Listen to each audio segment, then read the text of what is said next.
Preparations for the 2014 World Cup intensify as teams continue to get involved in warm-up matches. African countries were not left out as we continue to monitor their progress on this program, Sport Week. Welcome, I am Promise Efoge. On the show, World Cup-bound indomitable Lions of Cameroon are in the news for bad reasons. Details on top story. Highlights of the IAAF Relays Championship in the Bahamas is on top action. Traditional wrestling now has a huge fan base in Senegal. The sport is featured on Side View. Plus, I have no idea what happened, but I still believe everyone can go to the World Cup, But I mean, it's part of the game. He was ignored by the Nigerian national team, but he holds no grudge. John Ogu is on the program. All these and much more on Sport Week. One of Africa's representatives to the 2014 World Cup, Cameroon, are not having it rosy at the moment following disputes between players and officials of the Cameroon Football Federation over what the players will earn playing in Brazil. The issue of who earns what and players versus officials row has become a recurring decimal in the Cameroonian football scene.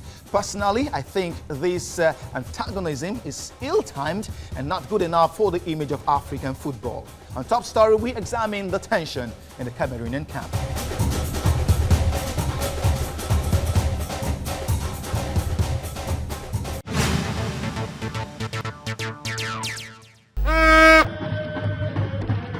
The 2-0 win by Cameroon over Macedonia in an international friendly on Monday should raise hope the indomitable Lions are setting up for an outstanding performance at the 2014 FIFA World Cup in Brazil.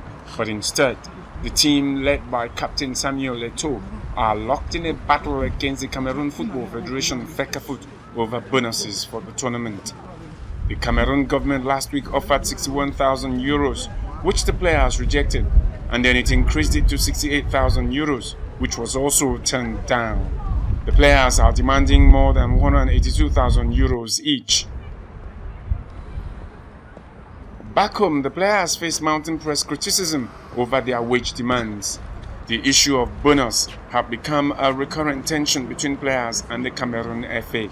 It's a disappointing situation for the Cameroonian national team, the Indomitable Lions, and for the FECAFOOT and the association. And now it's not just Samuel Eto'o who's involved, not quite a number of players. And we do know injuries have ravaged that team. It's barely 15, 14, 13 days to the World Cup, and they are in a very tough group who involves the host. It's very bad for Cameroon. I don't see the Indomitable Lions really recovering from such a big blow of a bonus role. The players, they are right to demand for what belongs to them. They are the gladiators. If the players say they are not going to the World Cup, Cameroon will not be there. The flag of the Cameroonian national team cannot be there. So definitely they are the gladiators. They deserve their money. If there's money that really is accrued to the team, I think the players are supposed to get it right before the officials. At the 2010 World Cup in South Africa, when Cameroon failed to get a point and crashed out in the first round, the players reportedly received 65,000 euros. The team reached the quarterfinals in 1990, but have otherwise failed to get past the first round after that. Their record has been picked up by critics in the latest money dispute. This time they are supposed to be talking about the tactical game they intend to play at the World Cup. They are supposed to be talking about how they want to surpass their achievements of going beyond the quarterfinal. This is going to cause a big distraction to the team, most definitely. Eto'o watched from the substitutes bench as Cameroon confidently beat Macedonia in Kufstein, Austria. Cameroon coach Volker Finke suffered a shock when Pierre Webo performed a spectacular scissors kick for the first goal in the 52nd minute, but fell on his shoulder and had to be helped off the pitch. Choupo-Moting, who plays in Germany, scored the second goal. Finke is not talking about the bonus dispute. Cameroon play in the World Cup in Group A against Brazil, Croatia and Mexico. The Lions' first match is against Mexico on June the 13th, before Croatia on June the 18th, and then Brazil on June the 23rd.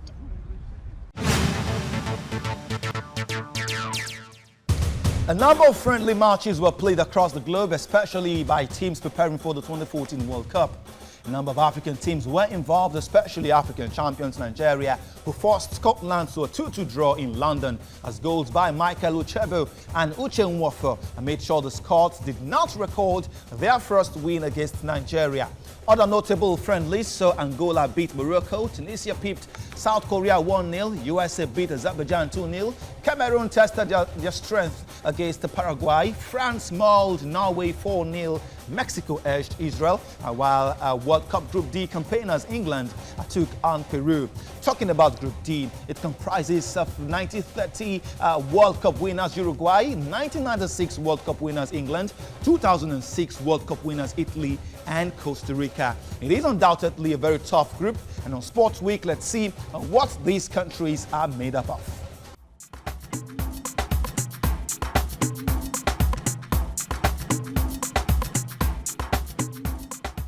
In 1930, Uruguay hosted and won the first FIFA World Cup.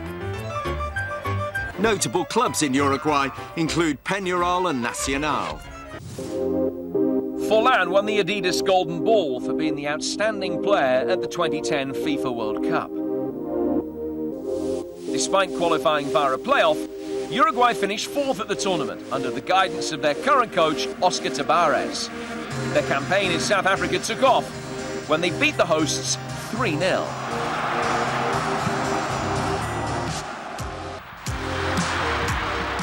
Uruguay's success continued after the performance in South Africa. They won the Copa America the following year, and victories against Bolivia and Chile saw them race to the top of the South America qualifying table. As South American champions, they were invited to the FIFA Confederations Cup in 2013, when they rediscovered their form and again reached the semi-finals of a major tournament. Ahora vivimos el presente, tenemos esa espina de haber quedado eliminado en la Copa Confederaciones con Brasil, creo que injustamente porque creo que jugamos mejores, pero bueno, las cosas del fútbol tiene eso. At the 1990 FIFA World Cup, Tabarez led the Uruguayan challenge and then embarked on an extensive coaching career in both South America and Europe. A former primary school teacher, Tabarez resumed his role as Uruguay's national team coach in 2006 and has overseen their semi-final appearances at both the FIFA World Cup and FIFA Confederations Cup. Tabarez has opted for a number of different formations, but blessed with outstanding attackers, generally uses a 4-3-3. If there has been criticism that the defence may be ageing, the attack looks formidable, with Luis Suarez and Edison Cavani supported by Forlan.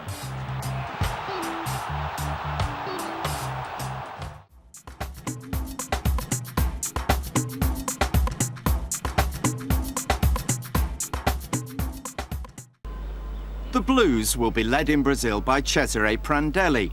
Since replacing Marcello Lippi as coach in 2010, he has guided the team to the final of the European Championship and successfully qualified for this year's FIFA World Cup, Italy's 14th consecutive appearance at the finals.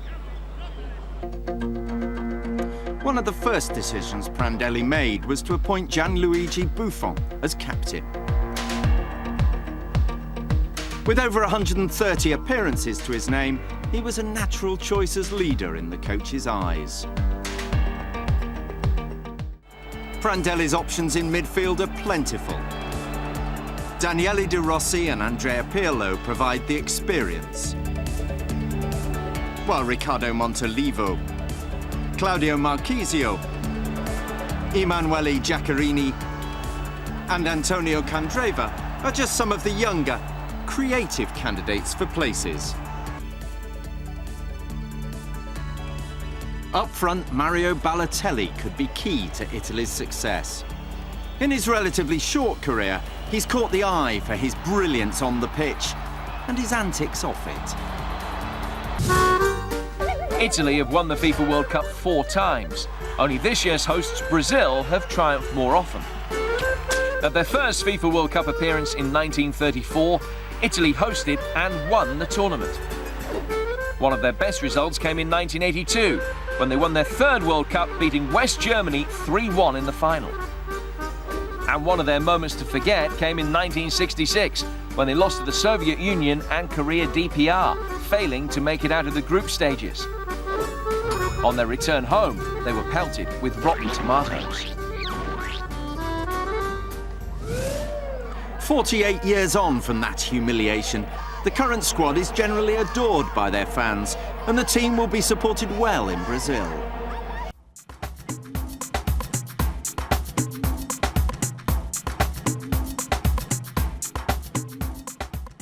England are one of the two oldest national teams in football, alongside Scotland, whom they played in the world's first international football match in 1872. England qualified for the 2014 World Cup with an unbeaten record as European Group H winners. A rousing end to their campaign brought 3 wins and a draw from their last 4 matches, during which they conceded just 1 goal. Manager Roy Hodgson, who has previous World Cup experience having taken Switzerland to the finals in 1994, has emerged with credits from the campaign. If Wayne Rooney is in the mood, and if veteran Steven Gerrard and Frank Lampard and the injury-prone Jack Wilshere can perform to their best in midfield, England could make a positive impact in Brazil.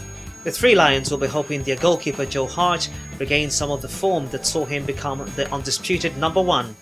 When he's on his game, he's one of the best stoppers around. No European side has won the World Cup in South America. For England to do so would require an enormous surge of self-belief. England have reached 8 of the last 9 World Cups, but since the triumph in 1966, they have made the semi-finals only once, almost a quarter of a century ago, in Italy in 1990. A similar achievement would be regarded as a big success in Brazil. England have not lost a match in Brazil since 1976. On the downside, they've only played there twice. In World Cups in Americas, England have won 6, lost 8 and drawn 1, with a quarter-final at Mexico '86 their best showing. England have got the points, and now they've got 4 goals and Sturridge takes his bow. Looks like a tough draw on paper for Rooney and co. It says thank you to Rooney for letting him take it.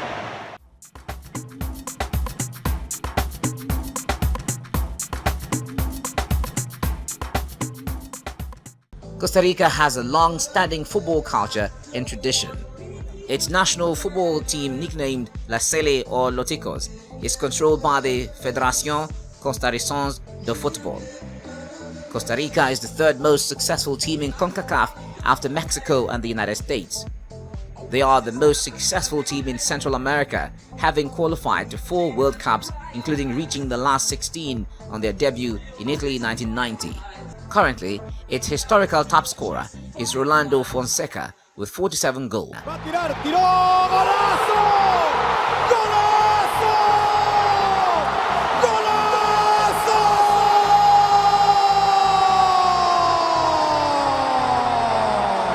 Many will argue Group D is the toughest in the competition, with England, Uruguay and Italy.